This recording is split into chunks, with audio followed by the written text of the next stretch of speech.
Good evening from New York. I'm Chris Hayes. Tonight we have some breaking news surrounding Maine Democratic Senate candidate Graham Plattner.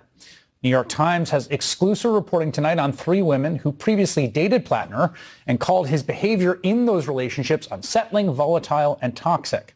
Graham Plattner will be joining me in just a moment to address the allegations reported in that story. Now, the report comes as Democrats are more aware than ever about how the effort to hold Trump accountable will, of course, require flipping seats in the currently Republican majority Senate. And lots of political observers agree that one of their best shots at flipping a seat should be in Maine. It's a state that Donald Trump actually lost 3 times. He lost it to Kamala Harris, to Hillary Clinton, to Joe Biden. It is represented by longtime Republican incumbent Susan Collins, who has held that seat since 1997, even as the state has elected Democrats at other statewide offices and for president. And Collins has long been an electoral powerhouse. So Democrats feel like this November is the time to finally unseat her, and she has been polling behind in head-to-head matchups for months now. On Tuesday, voters will head to the polls in Maine for one of the most closely watched primary contests in the country. And you might remember that late last year, a little-known oyster farmer named Graham Plattner took the state by storm with a barn burner of an introductory political ad. That's the one we're playing on your screen there. It's pretty memorable. You probably saw it.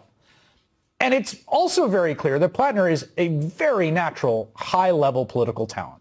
He's been able to draw large crowds throughout the state, sometimes in small towns where half the town's there. He has barnstormed basically nonstop, doing event after event after event.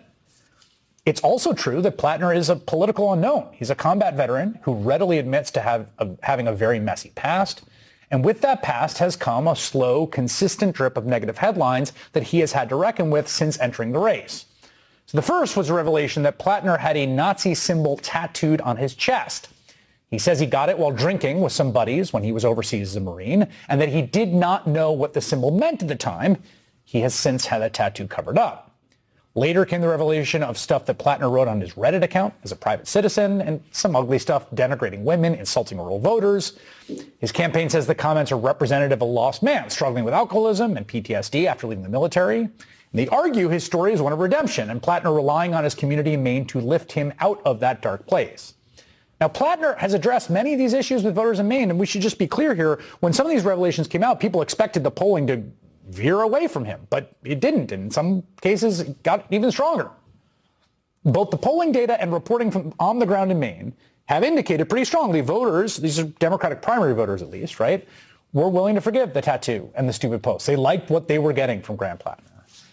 The narrative did change a bit last week, I think, when the Wall Street Journal reported that Plattner's wife, Amy Gertner, had previously confided in a former campaign aide at the beginning of their campaign, when they're sort of going through vetting, that she had caught her husband sending consensual, sexually explicit text messages to other women shortly after they were married in 2023. Now, that was before Plattner was a public figure. The campaign aide subsequently told the story to the Journal. Republican critics, not surprisingly, pounced on the story, partly because they just nominated Ken Paxton in Texas and wanted to direct attention away from that. And some Democrats began to fret about widespread rumors that this wasn't it, that other shoes would drop. Well, this afternoon, we have this story from the New York Times, right? New York Times published a story. They cite a number of women who had previously been romantically linked to Plattner. Per the Times, many of the women described a thoughtful, caring partner. 3 of them, in fact, still friends with him. 3 others described a more troubling situation. The most troubling, I think, was one of the women who's named Lindsay Fifield. She met Plattner 13 years ago, and she made specific allegations about Plattner acting roughly or threateningly with her, including yanking her out of a cab, twisting her arm. She said she was hurt but not injured. She also says Plattner never punched or hit her, and we're going to address those allegations at length with Mr. Plattner in a moment. For his part, Plattner's campaign called Fifield, quote, a longtime GOP operative who's dedicated her career to electing Republicans. Now, the Times describes her as a Virginia conservative who has worked for right-leaning groups and Republican campaigns. She's made statements supportive of Susan Collins. She's linked to a conservative group that's worked with Collins, though she says she has not been active with the group recently. But Plattner's campaign does not deny he has shown poor judgment in the past, as we just sort of ran through, right? That has been part of the story of who this guy is and how he came to this moment. In a statement to the Times, he said that in the past he had, quote, too often self-medicated with alcohol and was far from a perfect boyfriend during what he described as a very dark period of my life. I take responsibility for all of that. Wish I had been better, he said. Any characterization beyond that is false and I believe politically motivated. I'm not proud of who I was then, but I am proud of the work I've done since and the movement we are building in Maine.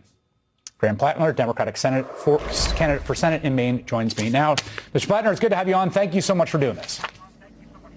Yeah, thanks, Chris. I really appreciate it. Thanks for having me on.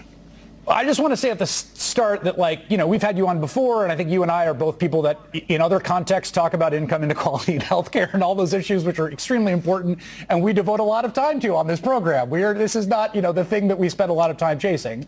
But there's some serious stuff there I want to go through with you, and I think voters have a right to know about it. And I want to start with what Ms. Fifield says about being rough is the term the Times. And I'm going to just read you the account so you have it.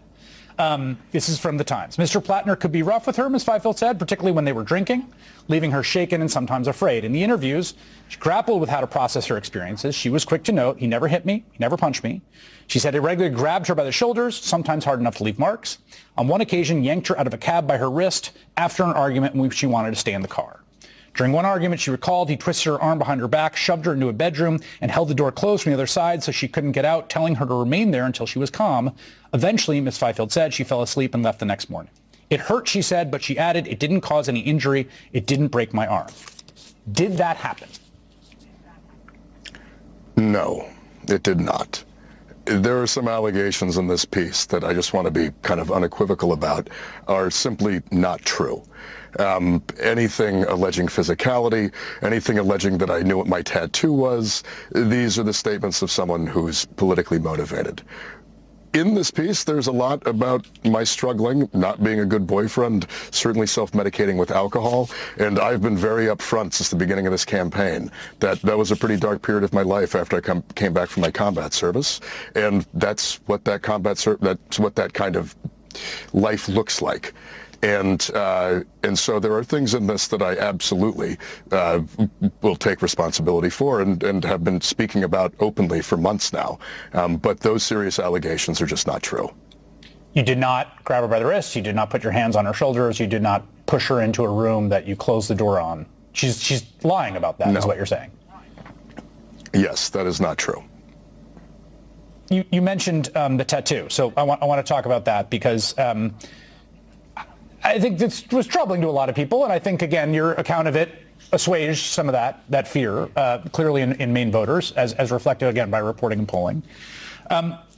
She says, same person, that you referred to the tattoo as my Totenkampf, which is the German word for this particular Nazi symbol. There's other reporting in Jewish Insider in October in which an anonymous acquaintance says you used that same phrase. Did you know what this tattoo was about before last October when you said you first became aware of it? No, I did not. And I also think it's important to note that it's very likely, and I think that she is that same source. She's the person who's been telling people this from the beginning. And so I feel like, we're kind of rehashing the thing we've been through. I had that tattoo for 17 years. It's a skull and crossbones. I got it with other Marines who I served with in Iraq, in Croatia. And in the time that I had it, I got a security clearance with the State Department. I re-enlisted in the United States Army, where I was screened for gang and hate tattoos.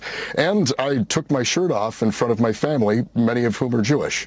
We even released as a campaign a video, which you're putting up on the screen right now, of me dancing at my brother's wedding to his wife, who is Jewish, and her fully extended Jewish family.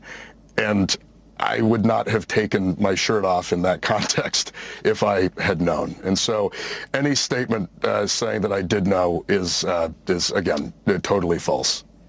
I do want to follow up one place on this, and I don't want to get too forensic, but the Times basically reported that they saw texts of hers, including a text in August, I believe August 3rd of last year. This would be before October of last year, in which she basically said that you had a, quote, Nazi tattoo, and she joked about how she's going to go volunteer for Collins.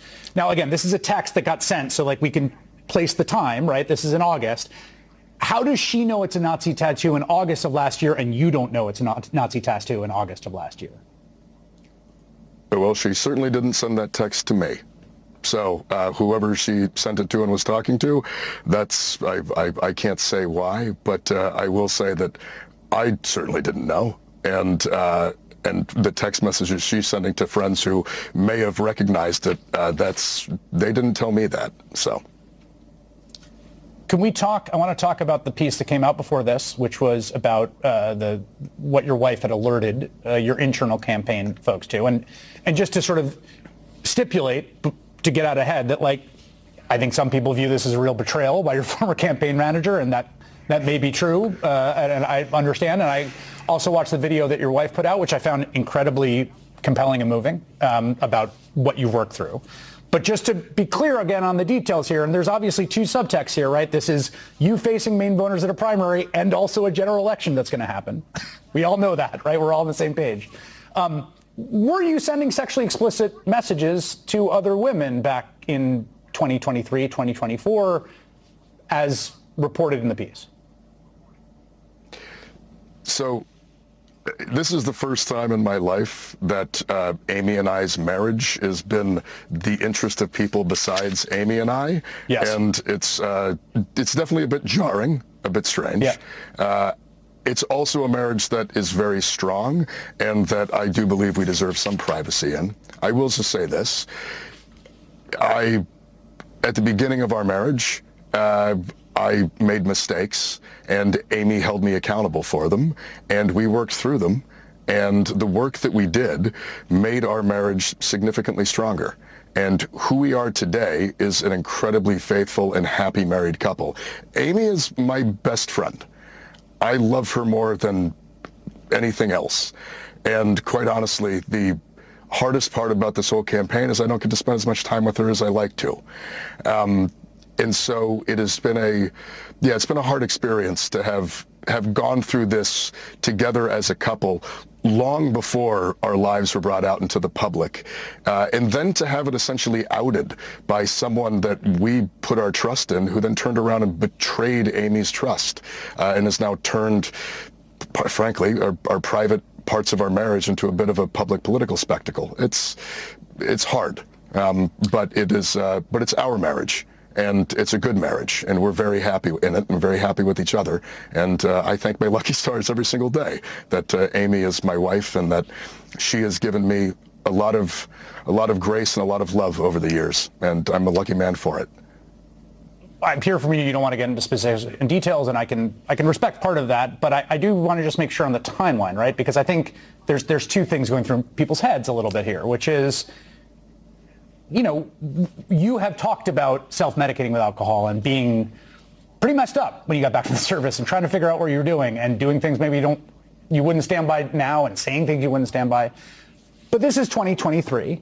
And so there's a difference in the time. And I think the first question is like, when did this stop? If there was stuff that you're not proud of that you worked out with your wife and you don't want to talk about the details, when did it stop?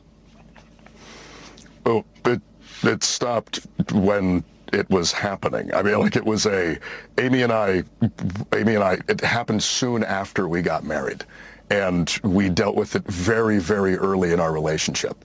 And so that's when it stopped. Are there texts of yours, pictures of yours floating around out there, which again, maybe from a time capsule, but people, I think, are understandably a little nervous. Maybe you'll be the nominee, probably be the nominee for the Maine Senate on Tuesday. And then it's October 10th, and here's a text or picture of Graham Plattner that is not the kind of thing that you want to see. Like, are you worried about that? Are there texts like that? I'm not worried about it. I mean, I went, as I've talked to him, I went through my life through a number of years struggling and not exactly acting with the best behavior. I've been very, very open about that. And if people would like to continue to drag things up from that time in my life, I'm sure that we are going to see at some point somebody attempt to do exactly that.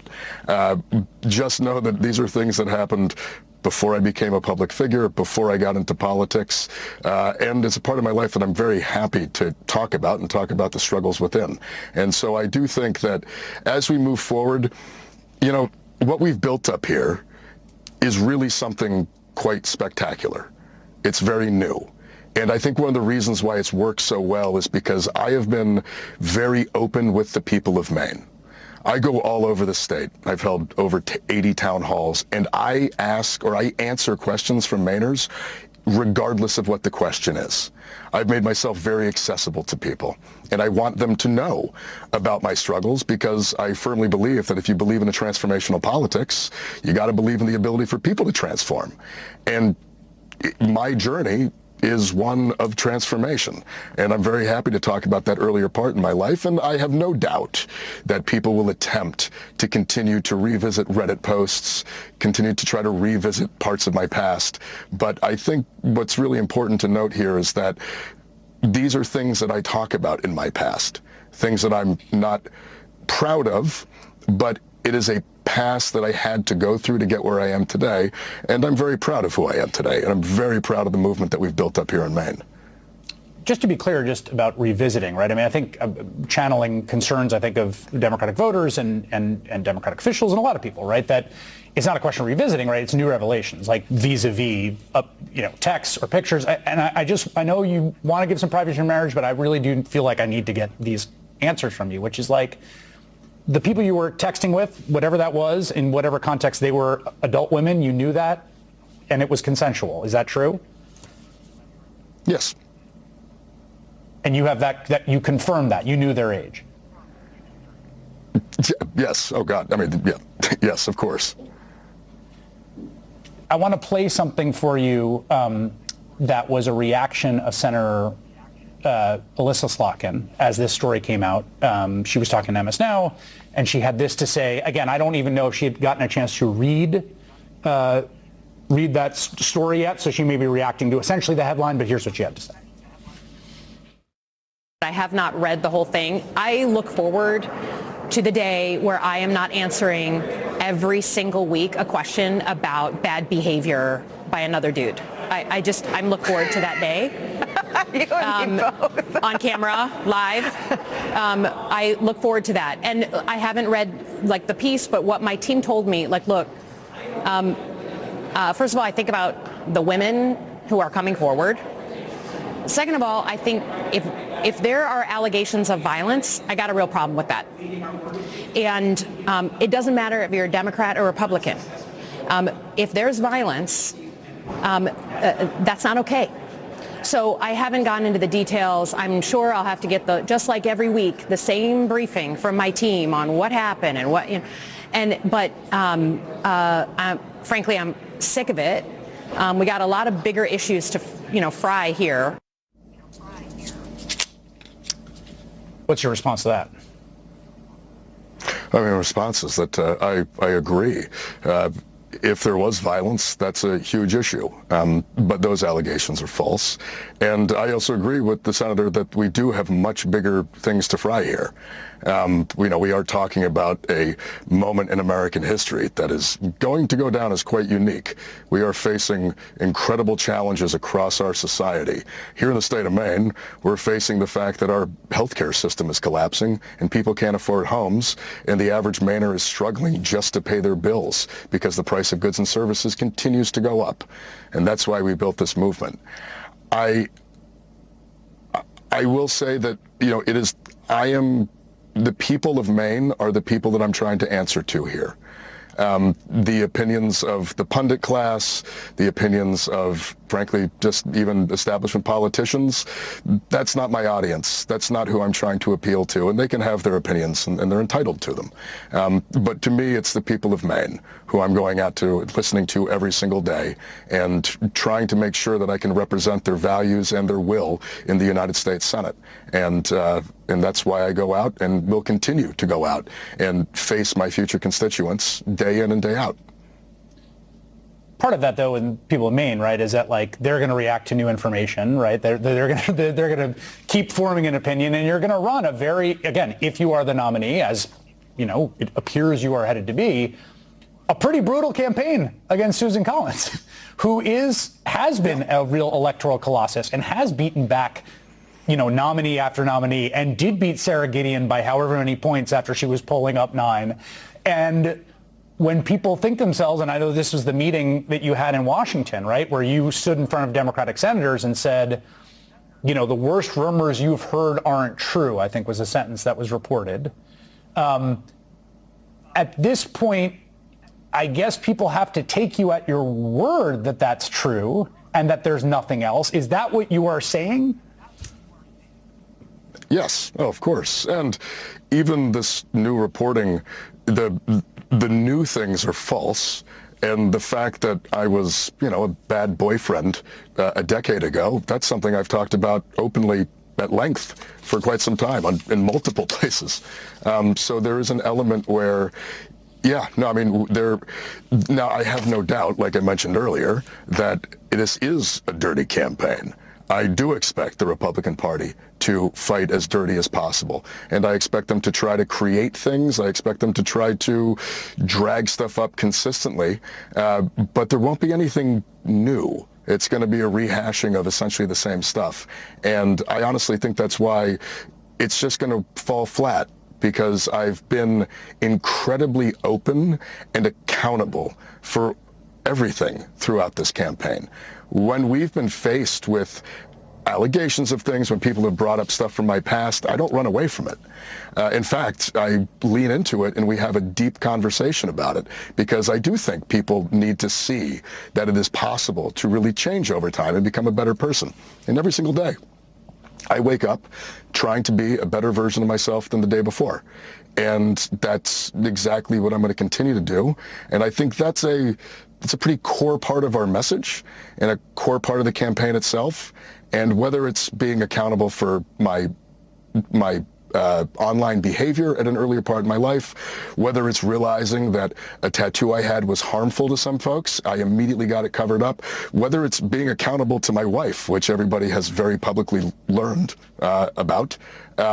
These are things that, accountability is important to me, and I'm going to continue being honest and accountable about things that are real, but I am going to push back against allegations that are just patently untrue.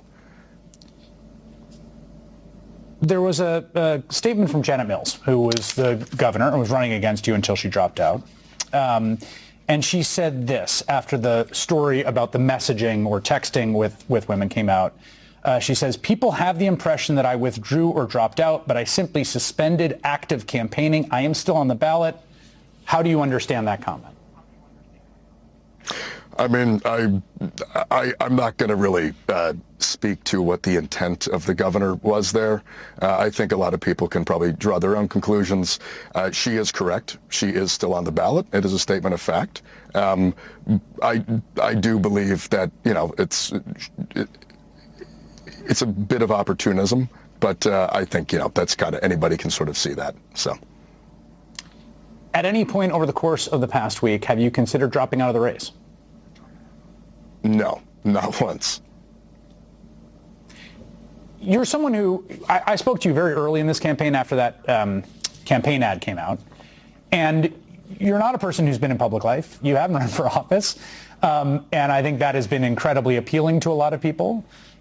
Sometimes say, why don't we get other people in public office at a broader pool, and then, you run for public office and it's a lot, right, is going to come out. Yeah, and given, and I got to say, watching your wife's video, which I found very affecting, very compelling, and very moving. Do you regret doing this? No, not in the slightest. It is, Amy and I knew when we got into this that we were going up against an entrenched political machine. We were going up against, frankly, the entire political apparatus. The message of our campaign is that we need to have a political revolution and change how we do politics in this country. Part of that really has to be making politics accessible to people who have lived regular lives, not just to people who prepared for it. And we knew that because we had lived regular lives, with all the challenges that come with that and backgrounds that come with living a life, that we were going to see everything torn to pieces, and people were going to go through everything with a fine-tooth comb and try to find anything to attack us. And that is exactly what has happened. It's not surprising. I mean, this is, and I hate to say it, but it's also why most regular people don't want to get involved in politics. We don't doubt what we've done. We are very proud of what we've built. We believe deeply in our politics. But it's hard. This is a hard experience. It's been hard on my family. It's been hard for both Amy and I. And it's just hard in general to have to go through life having been a private citizen when nobody was paying attention to suddenly have the entire world really, really caring or digging through everything that you've ever done. It's an unpleasant experience. And I get why people look at this and think, yeah, I don't want to do that. I'll say this, though. We need to change it. It shouldn't be like this. We need to have a politics where we're talking about policy, where we're talking about the future, where we're talking about really the kind of political system we want to see. And the only way that we're going to get that is by getting more regular people into it. And those of us who are going to really start off, we're going to take a lot of lumps. But somebody has to, and Amy and I knew early on that we were going to take lumps, and we're dedicated to this. And it has never crossed our mind to drop out of this thing. I'm fully committed to this till the end. I want to connect this to policy, though, because I do think I agree, and like I said at the top, right, like that's a lot of what we spend our time on here. You know, truthfulness or candor or people feeling like they trust you is connected to policy, right? Because if they don't feel like they trust you, if they feel like, well, if you're in a bad situation, you're going to say whatever gets you through the next interview, the next week, then you could do that about policy. You could do that about what your core principle commitments are, right? So for like people that think, you know, he says he didn't know what the tattoo was. This person says he did. He says that he never put hands on this woman. She says he did. People can just decide who they want to believe there. Yeah. But your candor, the fact that like whether people can trust you, you would agree is a legitimate issue for voters to consider. That's not some trivia. No, not at all. I mean, and honestly, that's why I've run the campaign that I've run. I'm sick and tired of a politics where politicians come across as these sort of focus group tested two-dimensional figures who just repeat talking points. It's the reason I've been willing to go out and talk to everyone and talk about really private parts of my life very publicly, and to make sure that people can see that I am open and I am honest, even if it's uncomfortable. I've been doing that the entire time and will continue to do so. Look, at the end of the day, people can say things, and if they're not true, then I'm going to point out that they're not true. And that is, of course, up to someone to believe who's telling the truth in that. But I do hope that the kind of campaign that I've run and the way that I've been accessible to people, and frankly, the candor that I've just displayed the entire time, I really do hope that it engenders in Maine voters an understanding that I'm going down there to do what I say that I'm going to do, which is to represent the working people of Maine and to fight back against a political system that doesn't care about them, and to fight back against an economic system that is rigged against them. And I think people understand that. Final question for you. Have you had any communication with the folks at the DSCC or Democratic operatives who have talked about dropping out, who have talked about other options? Have you received any communication today about that? No, I have not. And I expect that we will not, primarily because what we've built up here, it's robust. It's very strong. I mean, even just the past couple days, the outpouring of support that Amy and I have seen has been deeply humbling. We have people dropping off food at our house. We have neighbors coming across with eggs. Everybody's incredibly concerned about our well-being because they feel like we're being attacked in some way and they want to help protect us.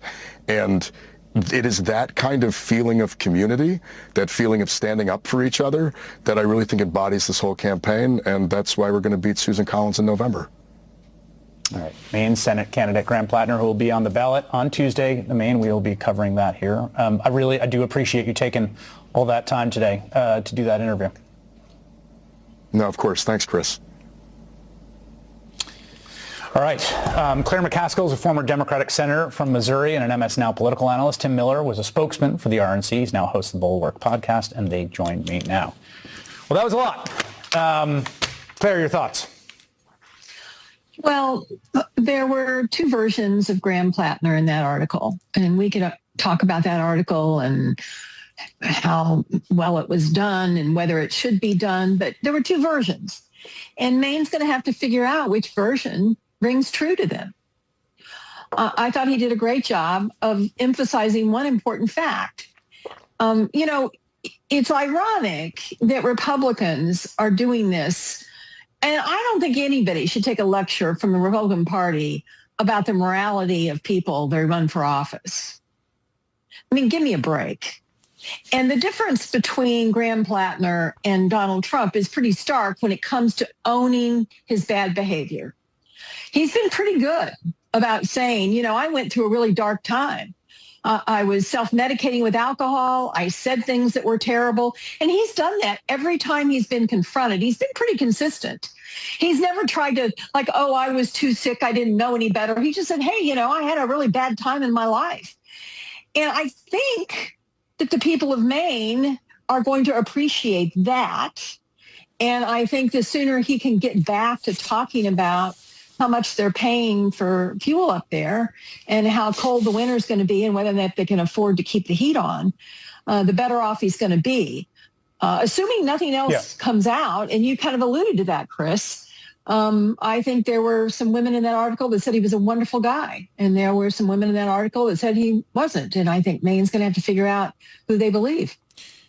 That point you just made, Claire, Tim, we live in the Donald Trump era, right? So everything is sort of, in some ways, been transformed. I mean, I was saying to someone the other day that if the article that came out today said a woman is accusing Graham Plattner of raping her in a dressing room, that would be it. It would be over, right? The thing that E. Jean Carroll said about Donald Trump that, it was then essentially sustained by civil juries under a preponderance evidence standard, that would be it in this context. And that's also not to say that a what about response, because the other thing I tell myself is the moral ruin of the Republican Party has been its inability to do any line drawing. And so that also can't be the kind of model for how Democrats deal with whatever era we live in now, with whatever rules there are. Yeah. We don't want to copy them. I mean, I left the Republican Party for a reason. It's nice to have some standards. But I don't think, obviously, that Graham Plattner is Donald Trump for a million reasons, to be very clear. The one that Claire McCaskill laid out. The fact that he's apologized for what he did and he's trying to become a better man. I don't think I've ever heard Donald Trump say what Graham Plattner just said in that interview, that he's trying to become a better man every day. I don't think he is. I think he's doing the opposite. So I think that in addition to what Claire said, I just add a couple things. One is he's obviously resonated in Maine with people of Maine, and it's been his political message that's resonating. And he's a very talented politician. And if we're going to be part of a big pro-democracy movement, from former Republicans to quasi-socialists with Claire McCaskill in the middle, you got to respect democracy. And that's kind of what democracy is. A candidate putting themselves before the voters, offering a platform, and looking for voters that decided that's the platform that they'd like to see. I think Graham Plattner's done that successfully. The other part of that, though, is that there's a little bit of a known unknown, to borrow from Don Rumsfeld here, that I think is the concerning part of this, right? Which is there is a perspective element to this, right? Right. He's resonated, his message has resonated to date. We don't exactly know what's to come. And I think that's the one thing that concerns me about this a little bit. It does feel risky. It's an extremely important state. The Democrats absolutely have to take the Senate, which means they have to take 4 states. Maine should be the easiest one. And so for that to be the one causing the most problems right now is a little concerning. I mean, it should be the easiest in the sense that it's the one that Kamala Harris, Joe Biden, and Hillary Clinton all won. So ostensibly, a Democrat should only have to get their voters to win. Right. So that is the one thing that sticks with me about this. I mean, part of it is, Graham Plattner and whether that, whether what he's saying is accurate, and you have to be respectful of women that are speaking out, but there's only the one woman that's a Republican operative that's suggested anything untoward. The thing that worries me is his answers to your questions on kind of when did this stop and what else might come out. It still left me a little uncertain. I don't feel certain that this story is the last one, and given the importance and the stakes of the race, I think that's one thing for Maine voters to consider, along with the message that's obviously been resonating. Well, I mean, part of it, too, in terms of what we're talking about Maine voters considering, Claire, is like, you know, remember what happened here. The DSCC recruited Janet Mills, the governor of Maine. She ran, you know, she entered the race after Plattner had entered and a few other people had. The other people dropped out, basically. There's a few others, I should be clear. I think there's 2 other people on the ballot. And then poll after poll after poll showed Plattner beating Mills by 20, 25 points in the Democratic primary. At a certain point, Mills packed it up. Now, she had that comment that I asked him about. What do you make of that comment? And also, like, what are we doing here, really? What does that mean? I think his answer to your question about that comment was pretty good. I mean, he was careful not to criticize Governor Mills. He shouldn't. There's a lot of his voters that had voted for her a number of times. But he did say it, you know, felt a little opportunistic, and which I think is pretty honest. I don't know why she did that. To me, you're either in or you're out. You know, right. If you're going to run, you got to go for it. And you got to, you know, she was flailing away on him the whole time she was running. She wasn't pulling any punches. And it didn't have any huge impact on her ability to beat him in this primary. So I think that's kind of a distraction also.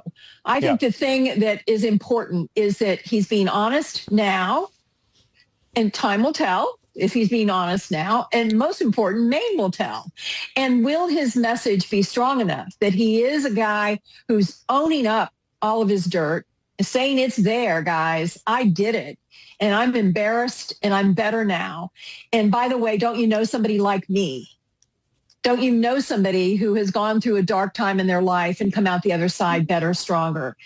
And I do think him owning that is a huge thing. And it's such a contrast to somebody like Paxton or somebody like the guy sitting in the Oval. We should note that we did invite Governor Janet Mills to join us in the program. She declined. Tim, what do you want to say? No, look, Janet Mills, you know, whatever you want to think about her as a governor, ran an absolutely horrific campaign for Senate. And not very good. Had no message for people, you know, did not give people a reason to vote for her. Look, Democratic voters, I can broaden this out. I'm not in Maine, but, you know, I talk to Democratic anti-Trump voters every day on the show, and they want people that care about the economic disaster that Donald Trump and really the bipartisan elite has wrought. Graham Plattner spoke to that very compellingly. They want people that are going to fight Donald Trump and actually take the fight to the Republicans the last 2 years, because who knows what Donald Trump's going to try to do. Like Janet Mills didn't offer any of that. And so, you know, like that's how politics is. You can't beat something with nothing. And, you know, I did not, like her quote didn't make a lot of sense to me.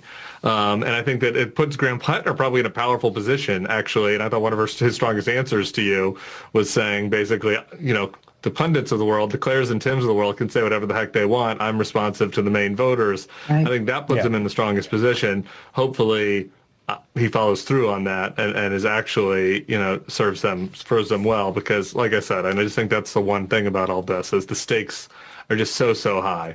You know, there may have been other Senate races in other years where the stakes weren't all that high. To improve their financial well-being. Vanguard, discipline that delivers. अंधेरी दीवारों में खुद को ढूंढता हूँ ये जो दिन सहाने थे उन्हीं को सोचता हूँ मैं तुम्हारे बिन ये मौसम भी बड़ा बेसर्द लगता है दिल का हर एक कोना अब बहुत ही दूर भरता है अंधेरी दीवारों में खुद को ढूंढता हूँ मैं ये जो दिन सुहाने थे उन्हीं को सोचता हूँ मैं तुम्हारे बिन ये मौसम भी बड़ा सर्द लगता है दिल का हर एक कोना बहुत ही दर्द भरता है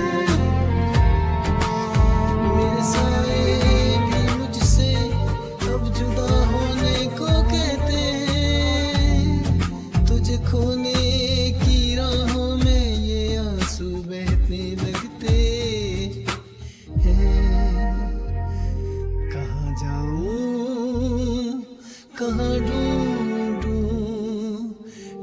वो साजो समा तो मेरी हर एक तमन्ना तू मेरी रूह का मका तू